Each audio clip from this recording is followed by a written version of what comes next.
안녕하십니까. 멜번에 살고 있는 정반장입니다. 오늘은 2021년 12월 3일 아무 약속 없어도 마냥 즐거운 금요일입니다.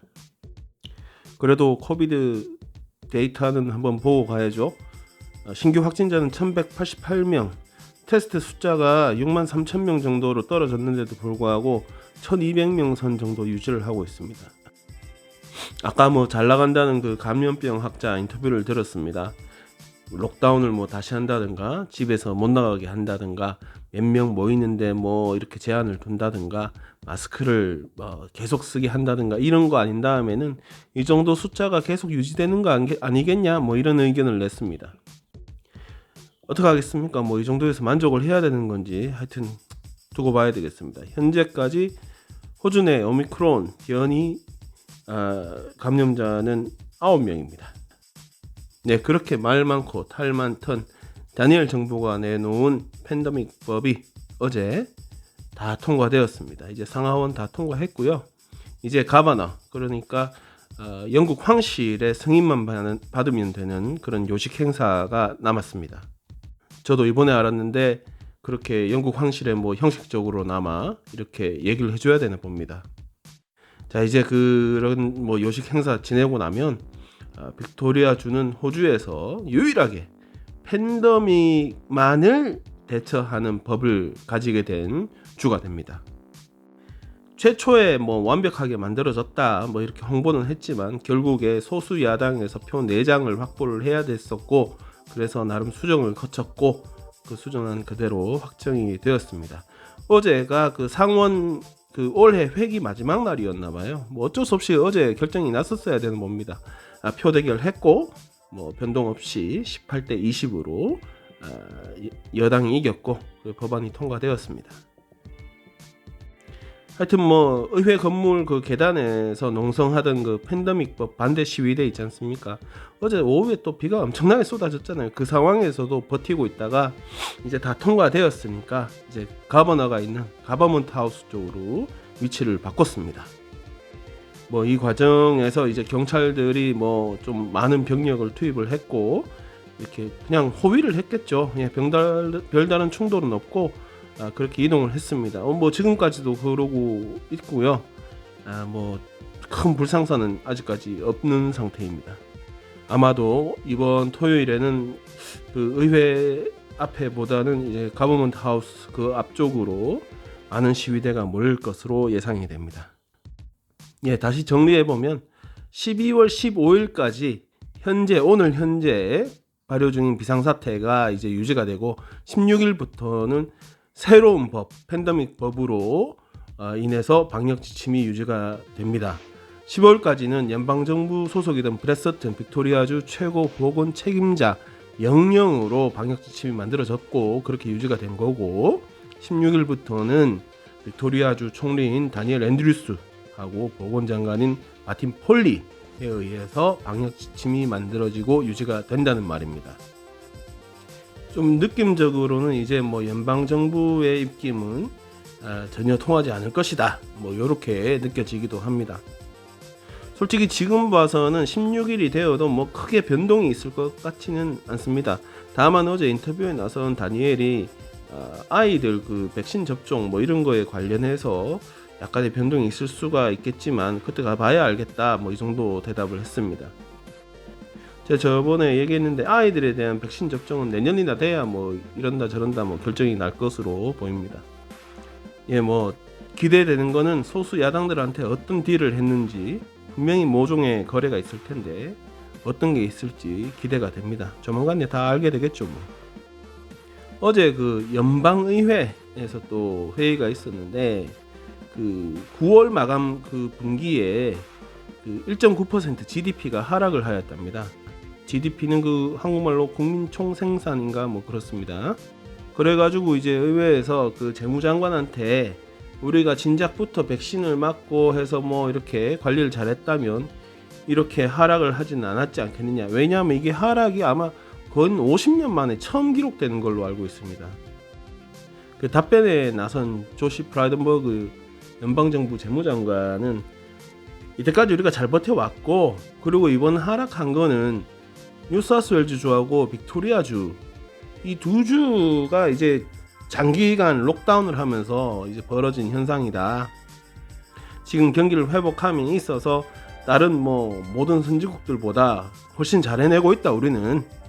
뭐 이렇게 대답을 했습니다. 어제 또 라디오 방송국하고 인터뷰하는 것도 제가 들었는데 그 팬데믹 기간 동안에 우리가 어디 가지도 뭐 지난 2년 동안 어디 뭐 해외여행은 진짜 못 갔고 그죠? 뭐 밖에 나돌아다니지도 못한 상황이니까 집에 돈이 많이 쌓였다고 합니다. 이 통계를 보면 그 돈이 자그마치 3,700억 달러 그 정도가 된다고 합니다. 그래서 이제 조시 장관 얘기는 우리가 일반이 이렇게 이 돈을 갖고 있지 말고 좀 밖에 나가서 좀 써달라. 물론 코비드 안전하게. 그래서 좀 팍팍 써줘야지 돈도 돌고 일자리도 다시 많이 창출이 된다. 뭐 이런 얘기를 했습니다. 저는 이런 얘기 들을 때마다 참 이해가 안 됩니다. 그 3,700억 달러면 n분의 1 해도 개인이 꽤 많은 돈을 가지고 있을 텐데 아무리 제 통장을 뚫어지게 쳐다봐도 숨은 돈은 없습니다. 저는 지금 주머니에도 뭐 동전 몇 개 있고 뭐 딱히 돈이 없어요. 도대체 어디서 이런 그런 게 나오는지 잘 모르겠습니다. 그러니까 내가 이렇게 없다는 건 누군가는 내가 가질 만큼의 돈을 가지고 있다는 소리잖아. 그러니까 나 빼고는 다 돈이 많은 것 같아. 여러분 이거 영상 찍어서 올리면 한 40-50명 보는데 그중에 혹시 저하고 개인적 친분이 있는 분들 돈 좀 남으면 쓰세요. 정반장 불러내서 좀 써도 될 것 같습니다. 이 뭐 정반장 좋으라고 하는 게 아니고 국가를 위해서 쓰는 거라고 생각하시고 술도 한 잔 사주고 맛있는 것도 한 잔 사주고 이러면 참 좋겠습니다. 여러분이 바로 애국자입니다. 그리고 저 생각보다 많이 안 먹습니다. 마시는 건 좀 그렇지만 하여튼 뭐 다시 돌아가서 요게 OECD에서 제가 이제 따온 이미지인데 호주가 마이너스 1.9로 최악이다 이렇게 표시가 나요. 한국은 0.3 좀 선방했죠. 저 중간에 왼쪽에 연두색으로. 근데 이런 자료들은 최근 석 달만 봐서는 무리가 좀 있습니다. 이전에 어떤 성적이었냐에 따라서 많이 갈리는 거죠. 지금 팬데믹 2년 차잖아요. 그래서 지난 12개월 자료를 보겠습니다. 아까 그 석 달간 순위 높았던 국가들은 중간에서 다 왼쪽에 있어요. 계속 수다가 이번 석 달에 어떻게 뭐가 잘 된 거예요. 반면에 오른쪽 그러니까 상위 국가들 보면 호주 같은 경우가 그래도 다른 국가에 비해서 훨씬 더 괜찮았죠. 뭐 한국은 뭐 말할 것도 없고 여러분들 한국이나 호주나 뭐 개판이다. 경기 개판이다. 이거는 약간은 좀 다시 생각해 봐야 될 의견들이니까 너무 거기에 휩쓸려 가지 마세요. 그리고 옆에서 누가 그런 얘기 하면 이런 자료 딱 보여주면서 야 봐라 무식하게 이게 뭐냐 이 OECD에서 나온 자료를 봐야지 장기적 지표를 봐야지 이러고 딱 반박하시면 됩니다. 뭐 안되면 요런 그 영상을 링크로 보내주면 더 낫겠죠. 그럼 저도 좀 뷰수가 늘고 더 좋겠죠. 부탁드리겠습니다. 여러분들 그 PwC라는 회사 보셨을 겁니다. PwC 다국적 회계 컨설팅 기업이죠. 뭐 정확하게 뭔 일을 하는지는 제가 잘 모르겠어요. 근데 하여튼 뭐 크고 유명한 회사다 이건 제가 압니다. 여기서 이제 4년째 시티 펄스라고 해서 각 시티마다 서버브 이렇게 분석을 해가지고 어디가 살기 좋나 뭐 좀 살기 굴인가 이런 거를 발표를 합니다. 왜 하는지 모르겠는데 하여튼 합니다. 뭐 마케팅이나 뭐 이런 네트워크 구축하고 이런데 뭐 도움이 되려고 아마 자료로서 발표를 하나 봅니다. 이 판단 근거는 이제 출근 시간, 뭐 출퇴근하는데 뭐 편의성, 거주 환경, 뭐 그리고 공원이나 공용 시설, 부동산 가격, 임대 가격, 그리고 뭐 슈퍼마켓, 놀이터, 카페 이런 게 뭐 이용하기 용이한가, 뭐 이런 것들을 다 수집해가지고 이렇게 발표를 합니다. 재작년까지만 해도 이제 시내 한복판까지 출근한다 치고 뭐 어떻게 지표가 된다 이랬는데 이 록다운 상황이 길어지면서 뭐 그런 거는 이제 참고를 못하게 됐죠. 뭐 다들 집에서 일하니까. 그러면서 이게 순위가 확 바뀌어 버렸습니다. 이제 작년에 1위였던 서버브가 호손인데 올해 20위 밖으로 밀려나왔고요. 작년에 228위 하던 버우드 있잖아요. 버우드가 올해는 14위로 올라오게 됐습니다. 자, 여러분들하고 1위부터 20위까지 발표가 됐는데 한번 보겠습니다.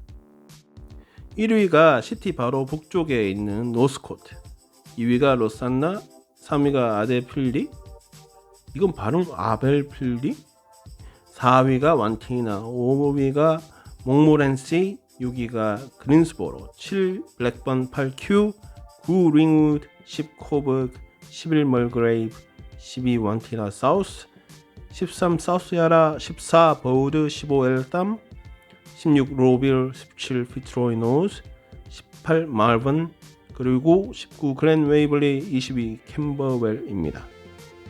노스코트는 제가 잘 모르는데 그 하이스트리트 쪽으로 가면 요즘 기름 막아놨는데 그거 공사한다고 카페나 뭐 레스토랑 이런 게 좀 많긴 하죠. 뭐 시티 왔다 갔다 하기도 좀 편하죠. 이제 뭐 트램도 있고 버스도 그리 멀지 않고. 그렇다고 1위까지 할 정도는 그건 좀 야리까리한데. 하여튼 뭐 제가 사는 동네는 없습니다.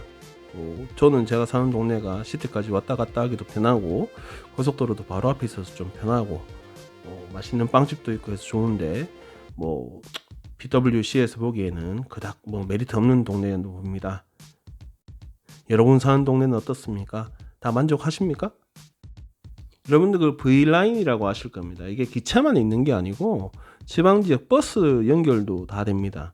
버스 기사들이 아마 저같이 멜번 시내에서 대중교통 버스 기사보다 돈도 조금 더 벌고 뭐 그런 걸로 알고 있는데, 하여튼 그저께 이 V라인 버스 중에 하나가 이렇게 가다가 승객이 마스크를 벗으니까 기사가 마스크 써달라라고 요청을 했나봐요.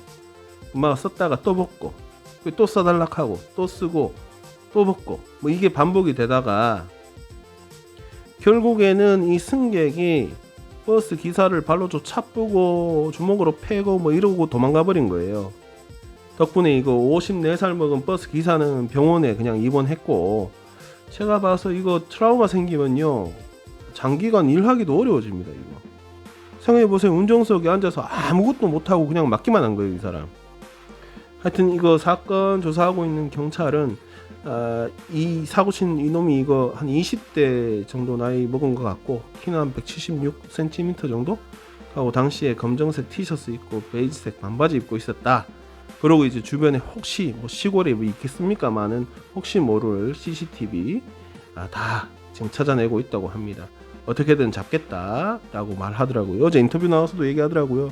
야, 출근해가지고 버스 기사하다가 뚫겨 맞고 병원에 입원하면 이게 어떻게 이 세상이 어떻게 돌아가는 거냐 뭐 이런 거예요. 그건 뭐 어디 나쁘게 시비 붙은 것도 아니고 마스크 써달라고 그랬다고 사람을 패면 뭐 그런데 아까도 말씀드렸지만 저도 이제 버스 기사지만 제가 버스를 운전해보면 마이키 카드도 스캔 안 하고요 마스크 안 쓰는 사람 태반입니다.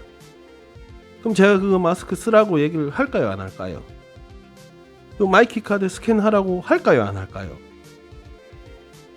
안 합니다. 제 하는 일은 버스를 운전하는 것, 승객을 A에서 B까지 안전하게 데려다 주는 것. 여러분들이 느끼기에 좀 정반장 인마도 참 치졸하다 뭐 생각하실 수 있는데 맞으면 아파요. 제가 옛날에 맞아봤는데 많이 아픕니다. 제가 처자식도 있고